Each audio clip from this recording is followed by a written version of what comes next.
vamos a regresar a esta presentación. Hermanos, al capítulo 13 del libro de los Hechos. Vamos a meditar en esta porción de la Escritura. Estamos regresando al capítulo 13 y vamos a avanzar en nuestra meditación en este 13. Estamos regresando, es nuestra segunda oportunidad en esta porción.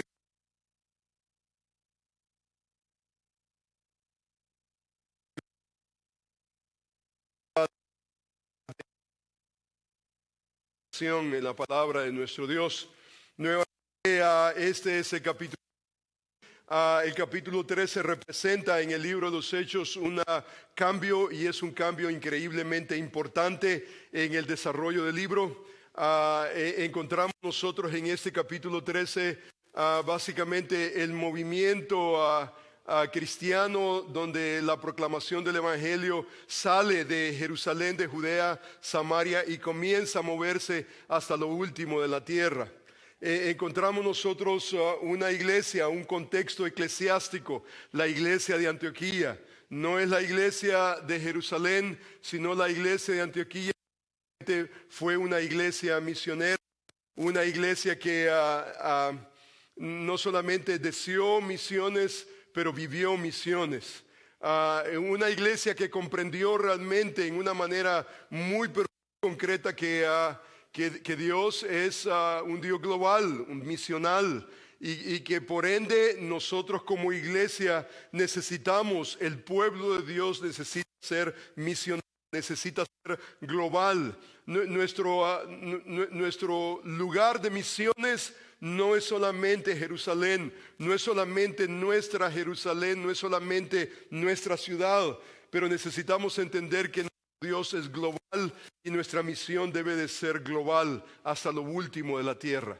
Necesitamos nosotros estar involucrados de alguna u otra manera en la proclamación, la extensión del reino a través de las naciones. Y entre más, mejor.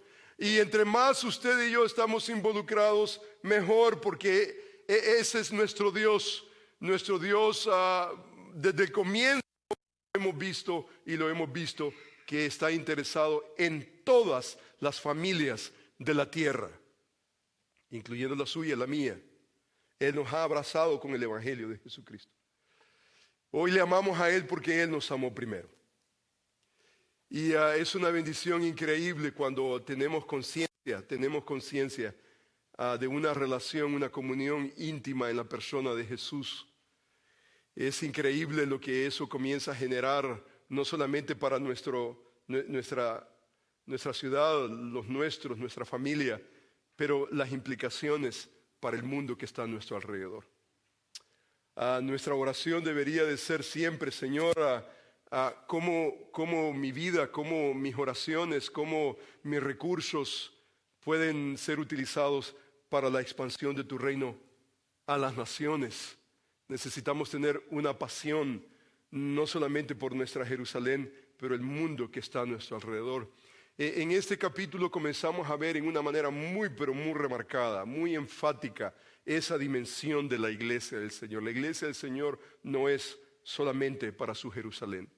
La iglesia del Señor es para las naciones. Y necesitamos esa carga. Necesitamos sentirnos parte de ese proceso de que el Evangelio pueda salir fuera, más allá, y que pueda impactar el mundo que está a nuestro alrededor. Les invito a que abran esa porción bíblica. Vamos a leer el versículo 1 al 4. Regresando a esta porción, vamos a avanzar en un aspecto muy importante de nuestra proposición.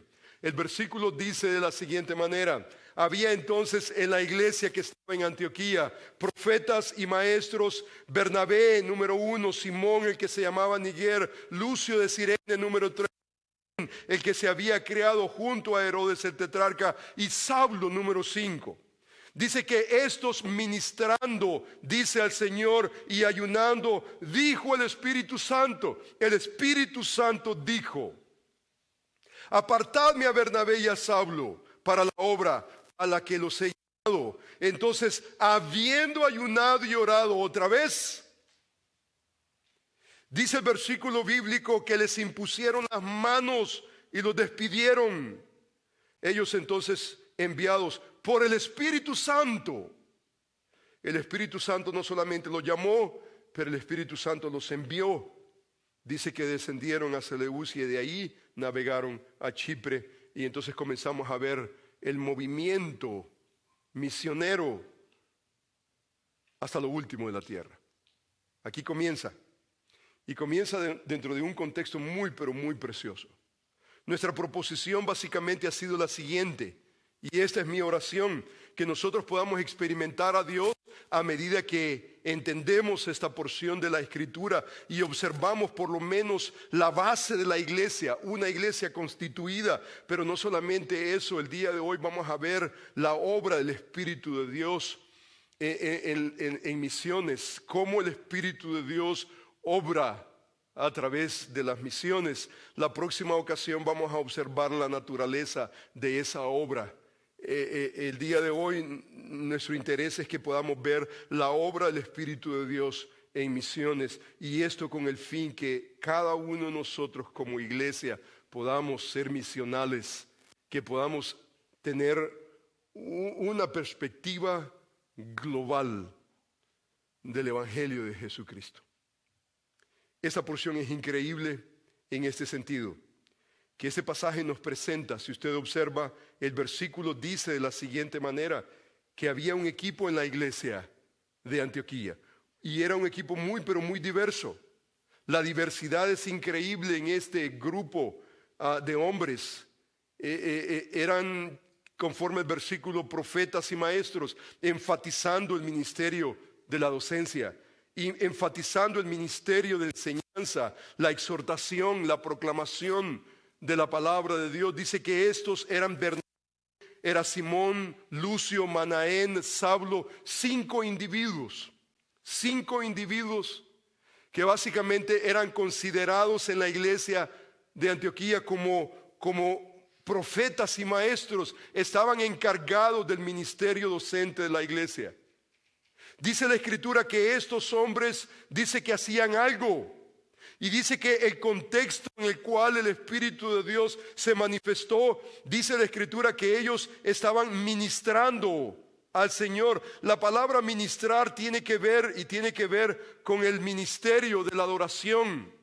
Es un ministerio que tiene que ver con el venir delante del Señor. En el Antiguo Testamento tenía que ver con el sacerdote trayendo al pueblo de Dios en adoración, en alabanza delante del Señor. En el Nuevo Testamento tiene que ver con esa adoración a Dios colectiva. El ministerio que todos y cada uno de nosotros debemos de efectuar delante de Dios, en buscar el rostro del Señor, en agradecimiento y en adoración. Pero dice el versículo bíblico enfáticamente, dice que estos no solamente ministraban en adoración, dice, al Señor, pero también ayunaban. Dice que en ese contexto dijo el Espíritu Santo. El Espíritu Santo dijo. El Espíritu Santo por naturaleza, cuando usted entiende neumatología, no es una cosa, no es un poder. Es cierto que el Espíritu Santo nos da poder para hacer la obra del ministerio, pero el Espíritu Santo no es poder. En su ontología, su naturaleza, no es una cosa. El Espíritu Santo dijo: apartadme a Bernabé, a Saulo, para la obra que los he llamado. O sea que el Espíritu Santo está apartando, está seleccionando. El Espíritu Santo es el que selecciona.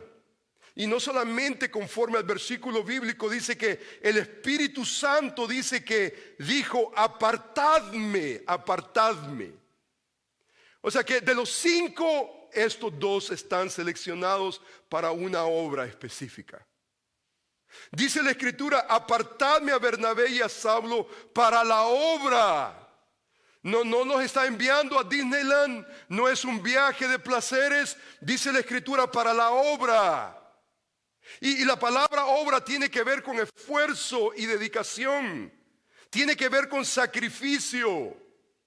Él básicamente, el Espíritu Santo, aparta y Él es el que llama. Él aparta y es el que llama.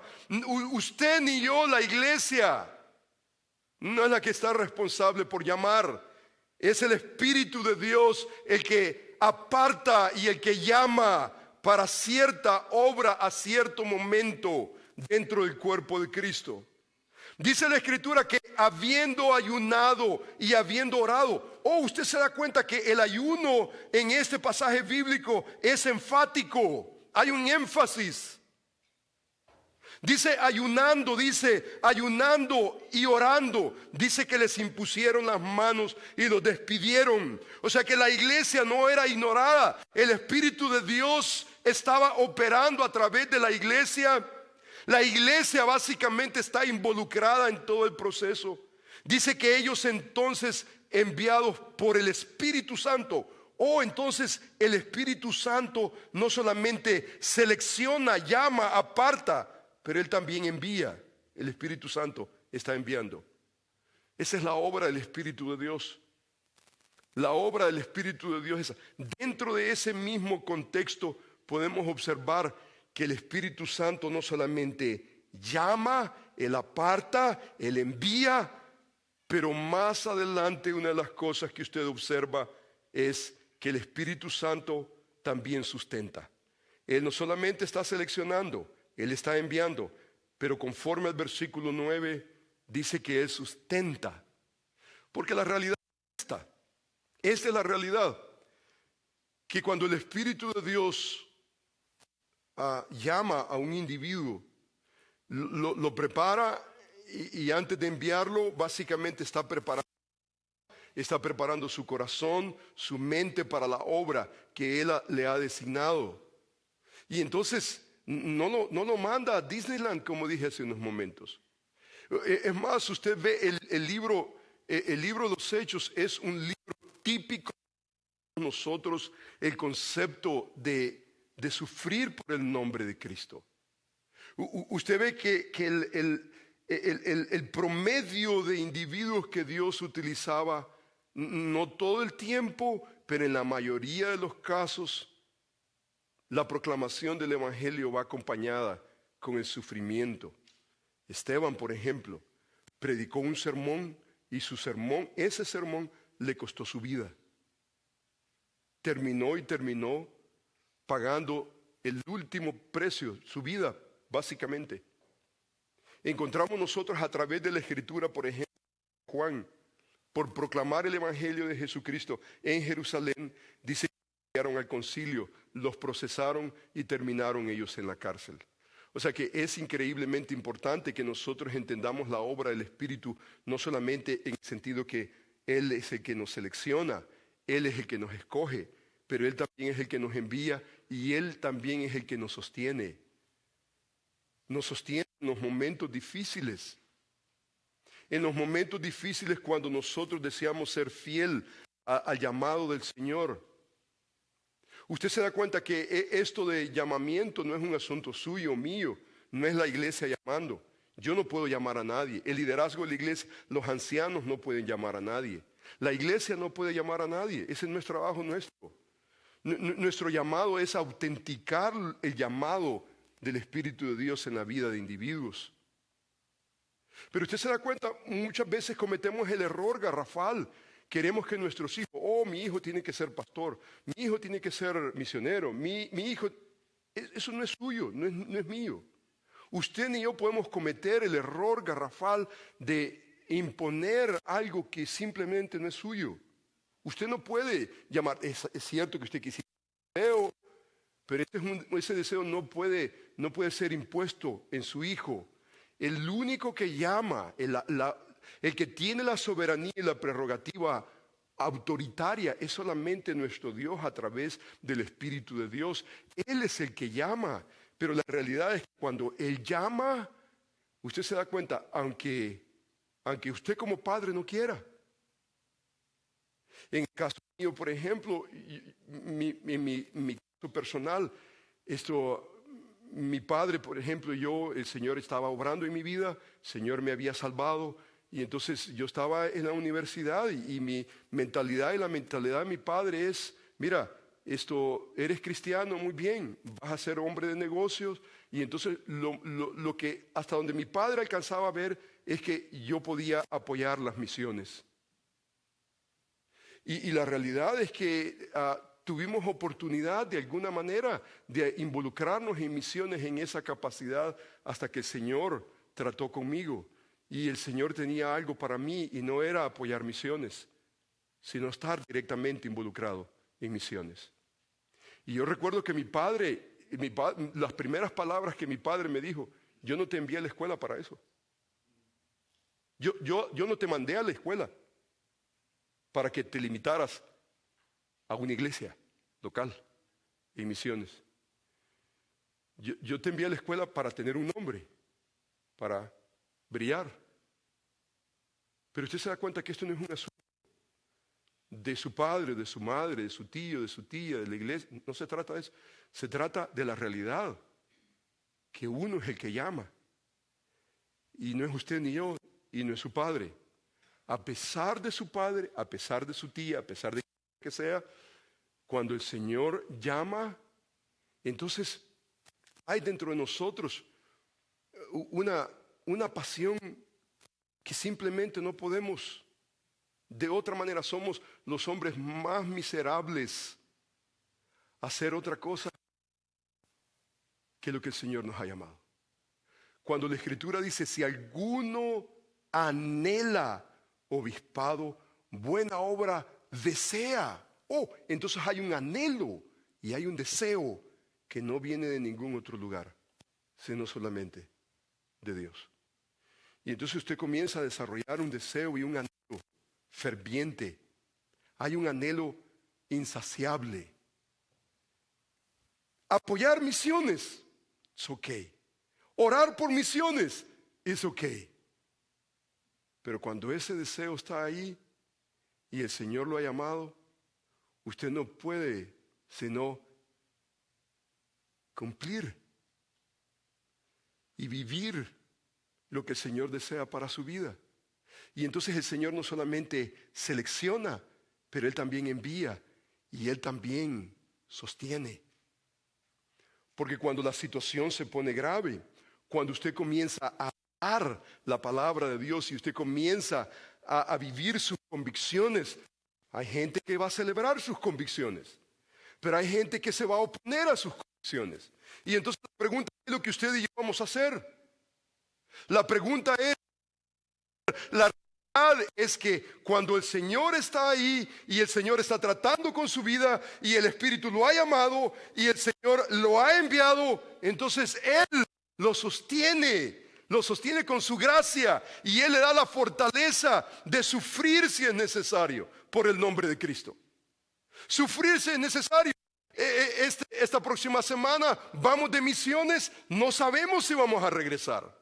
No sabemos, con ideales, vamos con convicción, deseamos ministrar, pero la realidad es que nadie nos ha garantizado que vamos a regresar y vamos a regresar con vida. Nadie.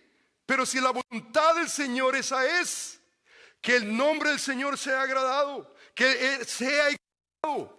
La realidad es que Él no nos ha prometido que vamos a sobrevivir. Lo que sí nos ha prometido es que yo estaré con vosotros todos los días hasta el fin del mundo. En relación a la gran comisión, Él estará con nosotros. Lo más trágico que le puede pasar a usted y a mí no es que moramos en el campo misionero. Absolutamente. Lo más crítico que puede ocurrirle a la iglesia del Señor es desarrollar una actitud miope y tener temor por los riesgos. Esta semana pasada hemos venido orando por Mónica. Una hermana misionera se fue al campo, se fue a Panamá a ministrar de jungla, isla en isla, con canoa, ministrando a mujeres y a niños. Contrajo una enfermedad muy severa. Hermanas de aquí se fueron a Panamá a estar al lado de ella. Le hicieron una operación masiva que los doctores decían, imagínese usted que está en una área donde no había instrumentación médica para operarla. Tuvieron que esperar que llegaran los instrumentos para operar. Y la operaron, y por la gracia del Señor la hermana conserva todavía la vida. Y hay hermanas que están alrededor de ella, orando, atendiéndola, bendiciéndola. Nadie nos garantiza a nosotros en lo absoluto que vamos a mantener salud y que vamos a tener absolutamente nadie. Pero usted se da cuenta que cuando el Señor llama, el Señor envía y el Señor también sustenta. Y no hay cosa más linda como dar el sustento del Señor, especialmente en momentos difíciles.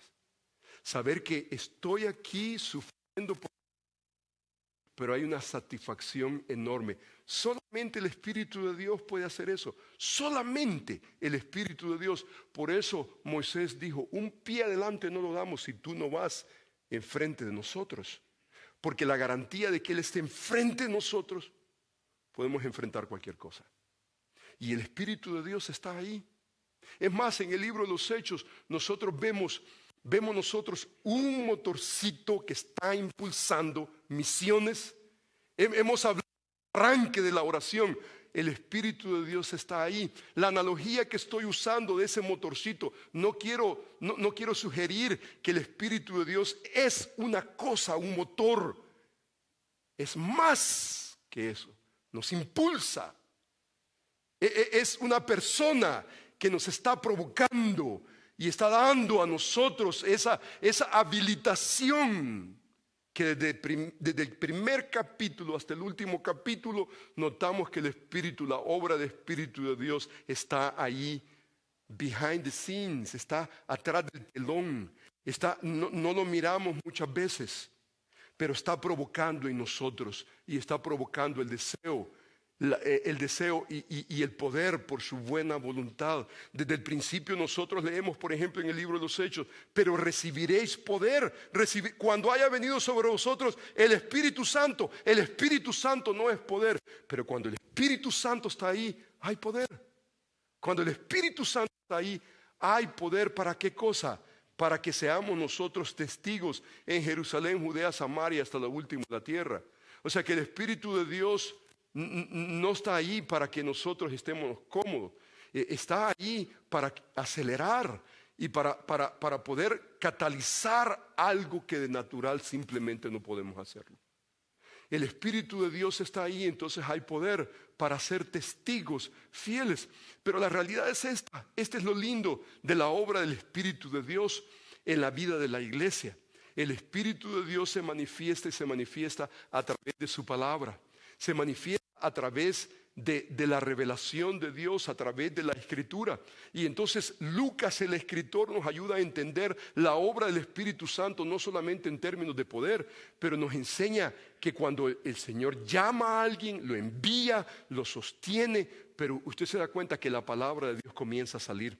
Porque la realidad es que la gente no se salva con su testimonio, la gente no se salva con su presencia, la gente solamente se salva con el Evangelio de Jesucristo. Y entonces vamos a las naciones. ¿Y qué vamos a las naciones? ¿A pasear? ¿Vamos a ir a un día de campo? En lo absoluto, nuestra presencia solamente no es lo suficiente. Nuestra presencia proclamando el Evangelio de Jesucristo. Y entonces Lucas nos hace entender que ese poder para ser testigos fieles tiene que ver con el mensaje del Evangelio de Jesucristo. Y leemos, por ejemplo, en el capítulo 1, dice la Escritura, varones, aquí está Pedro en su discurso, dice, varones hermanos, era necesario que se cumpliese la Escritura en que el Espíritu Santo habló. Oh, el Espíritu Santo habló ¿a través de qué? A través de la Escritura. Antes dice por boca de David. O sea que David habló. En los salmos nosotros vemos a David. Pero usted se da cuenta que en los salmos no solamente vemos un autor humano. ¿Quién está atrás de David? El Espíritu Santo habló antes por boca de David acerca de lo que estamos contemplando en este momento. Judas, que fue guía de los que prendieron a Jesús. O sea que ya en la Escritura, a través de David, nosotros leemos de este evento que estamos presenciando en este momento. Esta profecía se está cumpliendo cuando nosotros leemos los salmos. Pero ¿quién está atrás de los salmos? ¿Quién está atrás de David? Hay un autor divino, el Espíritu de Dios. En otras palabras, las Escrituras tienen una naturaleza. Tenemos nosotros, es cierto, un autor humano. Tenemos nosotros un David. Pero atrás de ese David hay un autor más grande. Y ese autor es el Espíritu de Dios. El Espíritu de Dios habla a través de David. Eso es realmente importante que lo entendamos. Lucas nos está haciendo ver ese proceso, conceptualizar que el Espíritu de Dios habla a través de la Escritura, habla a través de David. En el capítulo, por ejemplo, 28, el último capítulo, Lucas nos hace notar este mismo principio cuando dice: y como no estuviesen de acuerdo entre sí, al retirarse, les dijo Pablo esta palabra. Mire la palabra de Pablo. Bien habló el Espíritu Santo. Oh, el Espíritu Santo habló. ¿Por medio de quién? Profeta Isaías a nuestros padres, diciendo. Y entonces cita Isaías capítulo 6. No está ahí la cita, usted puede leerla, pero usted se da cuenta que el Espíritu Santo habla. ¿Y habla a través de qué? Habla a través de la Escritura, habla a través de los profetas, habla a través de David, habla a través de Isaías. Ahora, es increíble ver ese doble concepto que la Escritura tienen dos autores, uno humano, pero uno divino. Encontramos a David, sí, y cuando encontramos a David vemos su género literario, vemos nosotros su estilo, vemos nosotros que algunos autores hilvanan el mensaje a través de poesía, otros a través de narrativa, otros profecía, otros de ley, otros con sabiduría.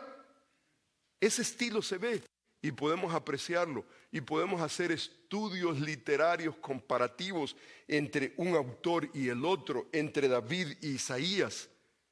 Pero usted se da cuenta que entre los 40 autores de la Escritura, 3000 años, hay un autor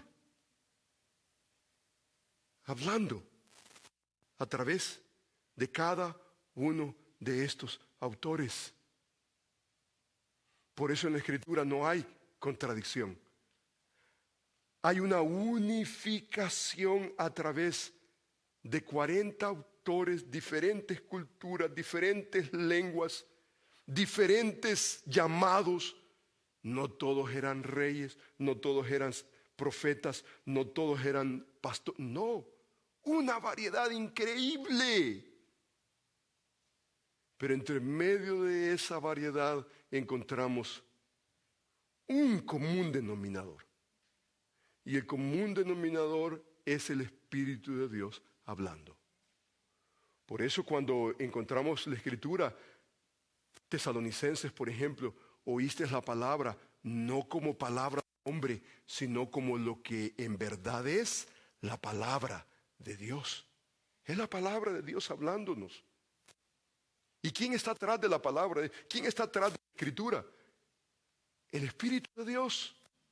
Y el Espíritu de Dios está ahí. Y entonces vemos nosotros, por ejemplo, en la Escritura, Hechos capítulo 4, dice: cuando hubieron orado los hermanos en la iglesia, dice, el lugar en que estaban congregados tembló y todos fueron llenos del Espíritu Santo. Y llenos del Espíritu Santo dice que hablaban con denuedo, ¿qué cosa? La palabra de Dios. Porque cuando el Espíritu de Dios está ahí y el Espíritu de Dios está controlando su vida y la mía, entonces hablamos la palabra de Dios, no con miedo, no con temor, sino con denuedo, con poder, con tenacidad, porque el Espíritu de Dios está ahí.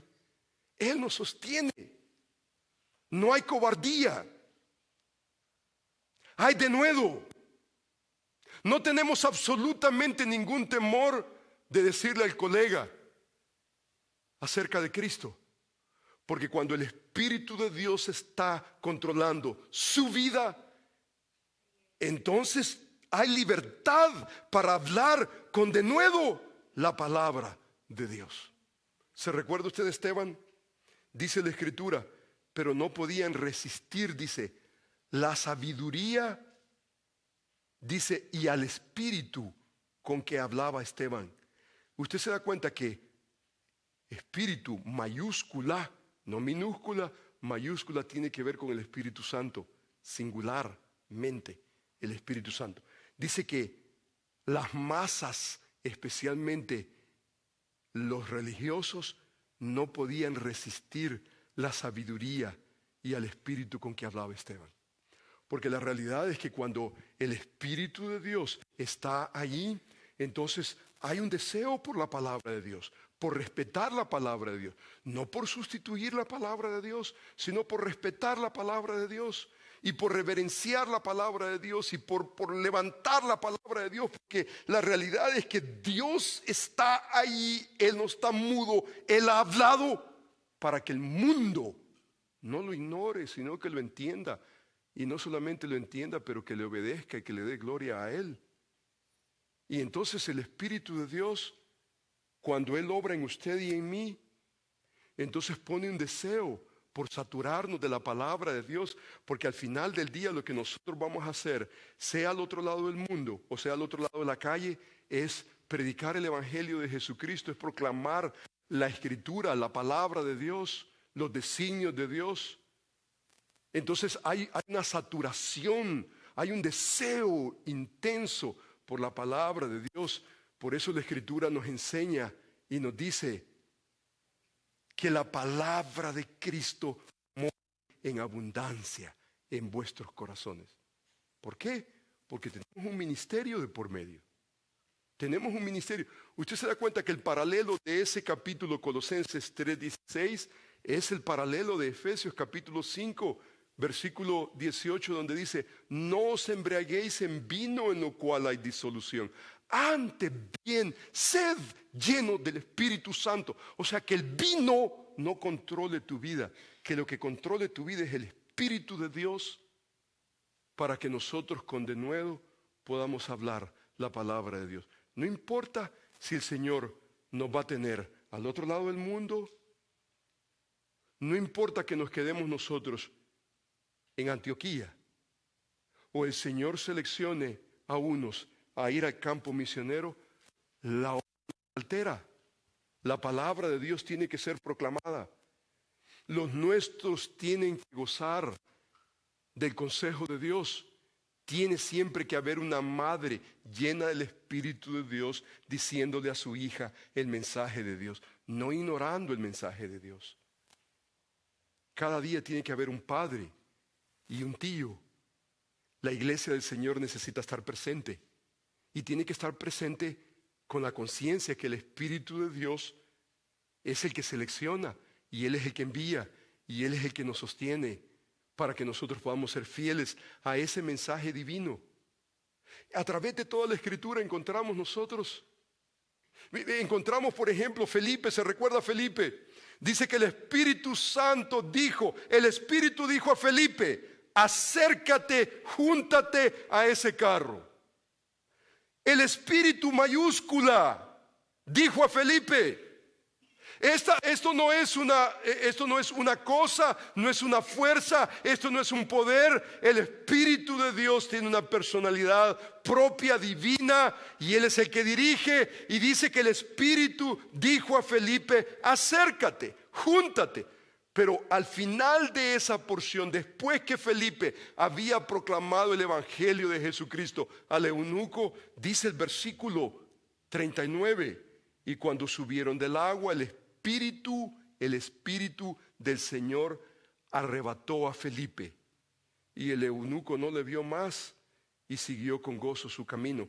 El Espíritu de Dios, ¿qué hizo? Arrebató a Felipe, y luego después se encontró en Azoto y terminó él en Cesarea. Usted se da cuenta que el Espíritu es el que dice: acércate, júntate, pero el Espíritu Santo dice que también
Su carácter es, Él es luz. No hay ningunas tinieblas en Él. Cuando yo vengo delante de Él y yo le digo, Señor, yo no sé si tú me quieres como un hombre de negocios, apoyando las obras misioneras, o Señor, yo no sé si tú me quieres para el campo misionero.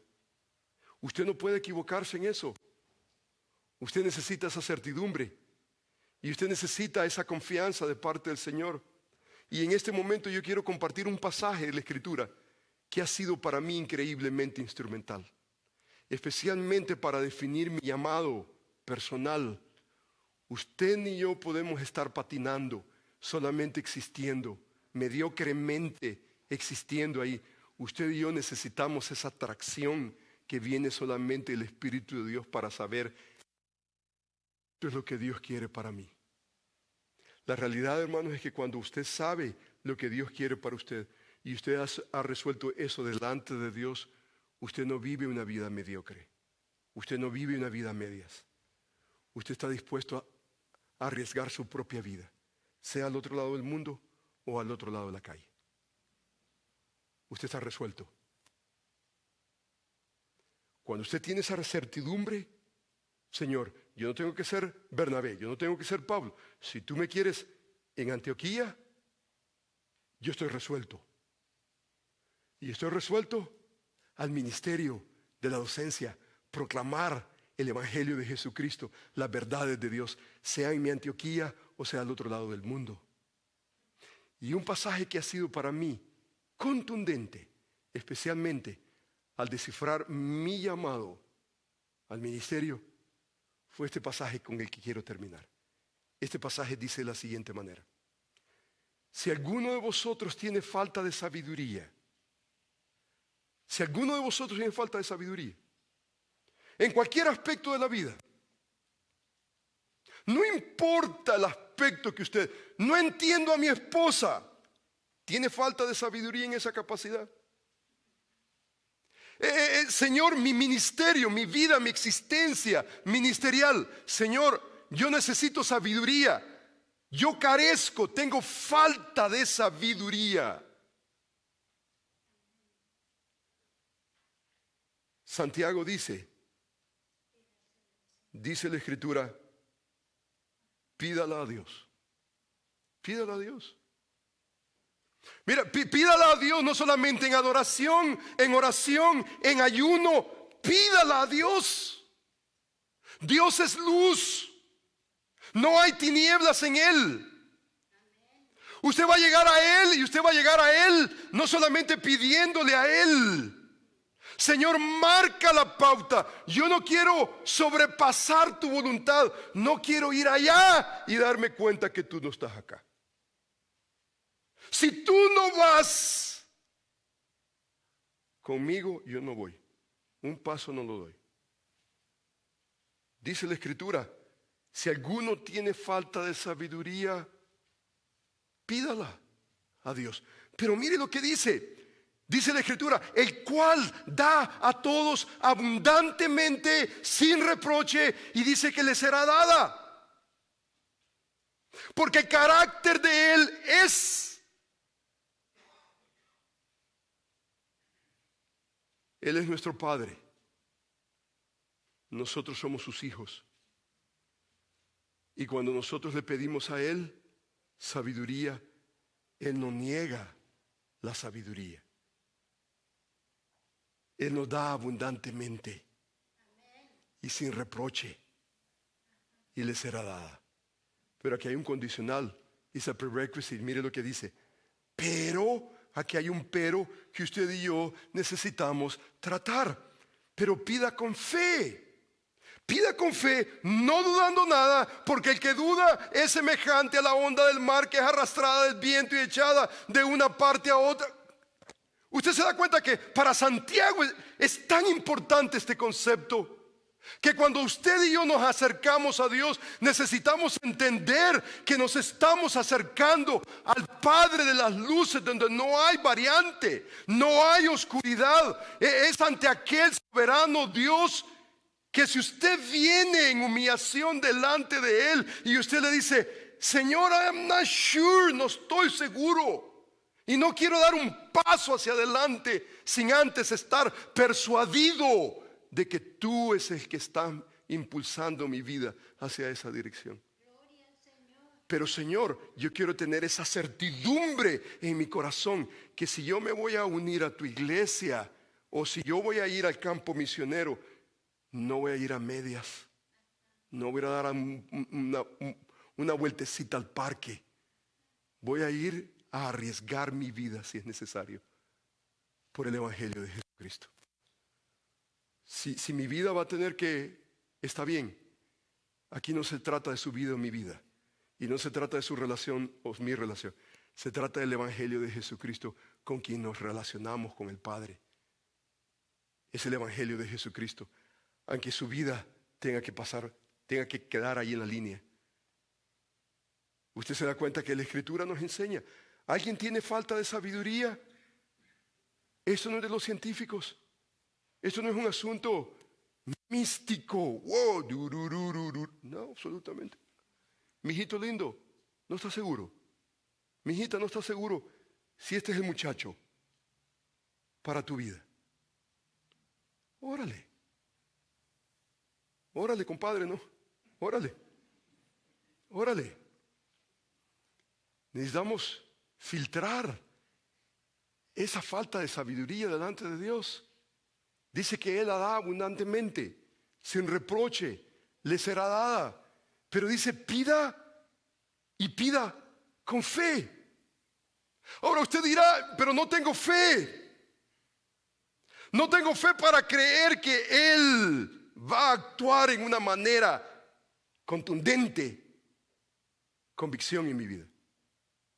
Entonces, ¿qué dice la Escritura? Dice la Escritura que la fe es por el oír y oír la palabra de Dios.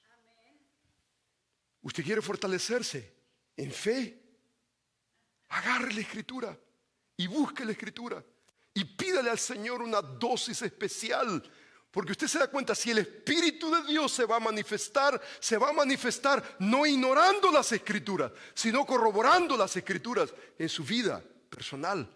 Y entonces el Espíritu de Dios no solamente pone un deseo intenso por la palabra, pero a través de la palabra el Señor le va dando a usted orden. Y el Señor le va marcando la pauta a través de la Escritura.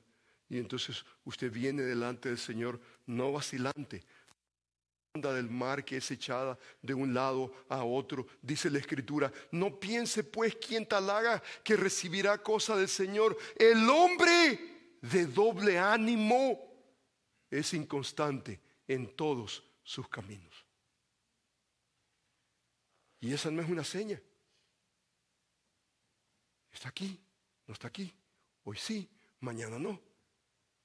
Eso no es la obra del Espíritu de Dios en usted. Eso no es sabiduría de Dios. Cuando hay sabiduría de Dios, usted está definido. Y usted y yo necesitamos definirnos. No podemos vivir a medias. No podemos vivir un momento aquí, un momento allá. Cuando el Espíritu de Dios obra en usted y en mí, sea al otro lado de la calle o al otro lado del mundo, estamos dispuestos a morir por el nombre de Cristo. No hay mediocridad. No son cosas a la mitad. Es una vida completa, entregada a nuestro Señor. Y yo no sé dónde usted se encuentra en relación de su llamado personal. La realidad, hermanos, es que en la iglesia de Antioquía habían 5, 3 se quedaron, 2 se fueron. La realidad, hermanos, es que eso es representativo de la manera en cómo Dios obra. No todos nos vamos. Alguien tiene que quedarse. Aquí la pregunta es, ¿ha resuelto usted delante de Dios? Si usted tiene que irse o tiene que quedarse. Si usted tiene que irse y usted se queda, usted va a ser un estorbo quedándose. Si usted se va y usted tenía que quedarse, usted va a ser un estorbo allá. Lo único que nos queda es filtrar esto en oración. Tiene que orar.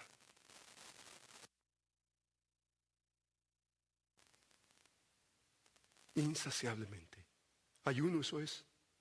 Buscar al Señor sobre encima de mi apetito natural.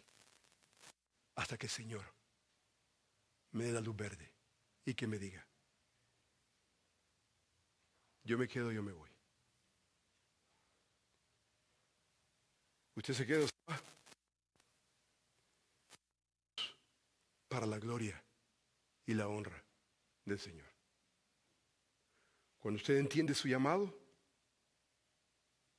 entonces usted puede decirle a su Padre,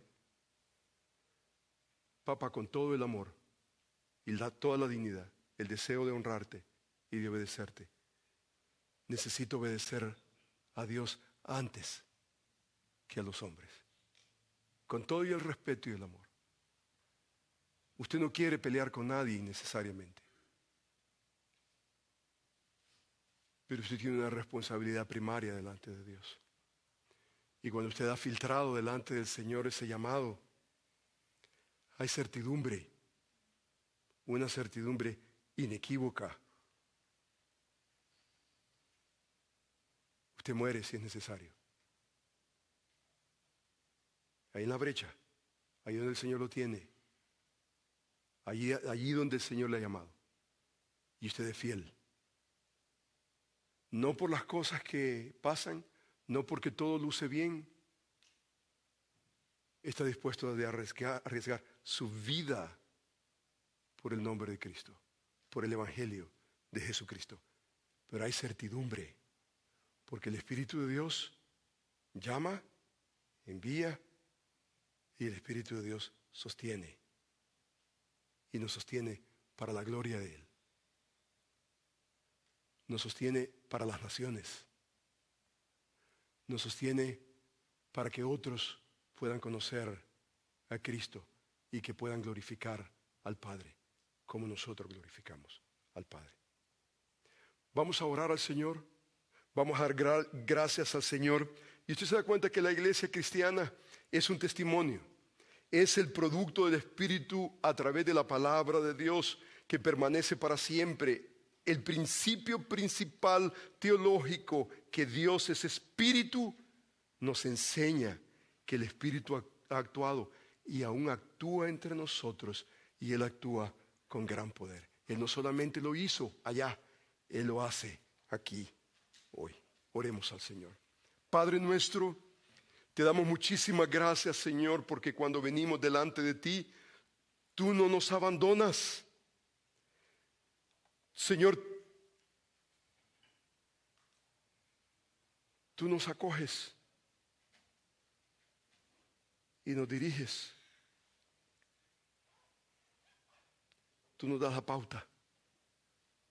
¿Cuánto, Señor, necesitamos la obra del Espíritu de Dios en nuestras vidas? ¿Cuánto? La obra de Dios aquí o al otro lado del mundo no puede efectuarse en nuestro poder, en nuestra fuerza, solamente en el Espíritu de Dios. Señor, en este momento venimos orando y suplicando que nos dé, Señor, más pasión por ti, más deseo por ti. Danos, Señor, la necesidad de buscarte y poder filtrar las cosas que no son claras todavía, las cosas que nos cuestan ver, que podamos filtrarlas delante de ti en oración, en ayuno, en adoración. Señor, haznos un pueblo celoso de ti. Señor, queremos darte las gracias porque en el pasado, Señor, tú has obrado. En el pasado, Señor, vemos constantemente, Señor, a tu pueblo, y vemos a un pueblo, Señor, celoso de ti, deseoso de ti. Señor, gracias te damos, Padre bendito, por esta porción de la Escritura que nos enseña y nos dice: deleítate a sí mismo en Jehová y Él te concederá las peticiones de tu corazón. Señor, deleítate. Queremos deleitarnos en ti. Queremos, Señor, delante de tu presencia encontrar dirección. Queremos, Señor, delante.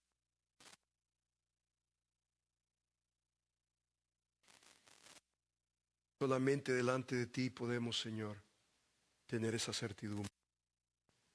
Deleítate en Jehová y Él hará. Él concederá las peticiones de tu corazón.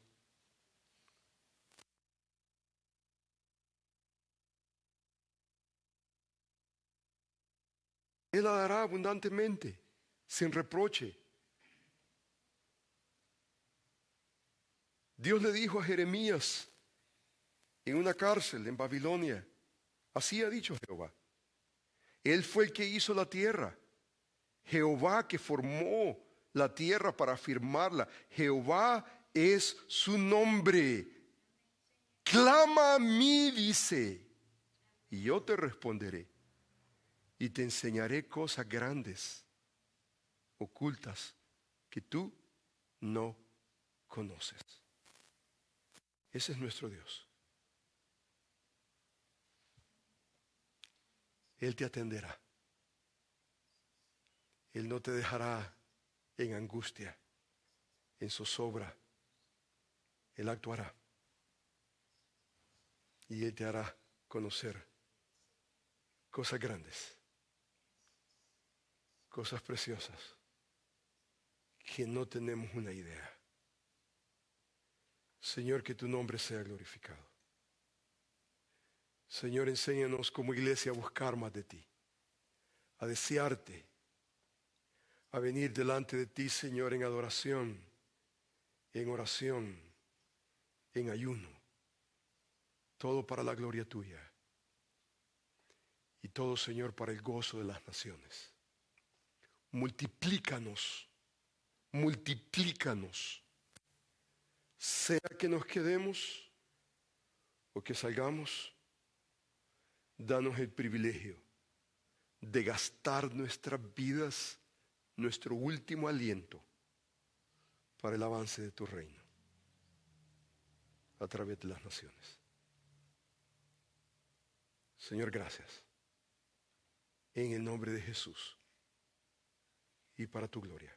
Amén.